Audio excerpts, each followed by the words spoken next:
السلام علیکم فرینڈز، ایک اور ویڈیو کے ساتھ حاضر ہیں ہم۔ آج آپ کو بتائیں گے ٹماٹر کے بارے میں، لیکن اس سے پہلے نیو ویورز ہمارے چینل کو سبسکرائب کر لیں، لائک کریں، شیئر کریں اور کمنٹس میں بتائیں کہ ان کو یہ معلومات کیسی لگتی ہے۔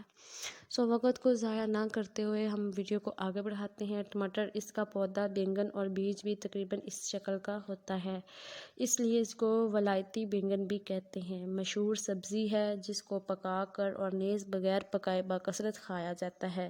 سرخی جتنی زیادہ ہوگی اتنا ہی پختہ ہوگا۔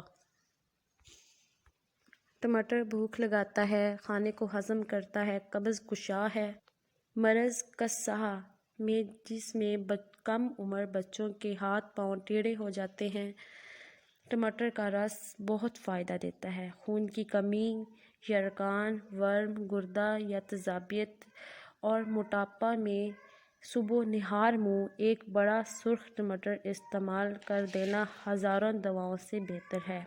ایسی حالت میں ٹماٹر کو بنا کر پکائے پھل کی طرح استعمال کرنا چاہیے، لیکن ان کو استعمال سے قبل پانی سے اچھی طرح دھو لیا جائے۔ پاؤ بھر سے زیادہ کھانا نقصان دہ ہے۔ یہ تھی ٹماٹر کی معلومات۔ پلیز ہمارے چینل کو سبسکرائب کریں، لائک کریں اور شیئر کریں۔ Thank you.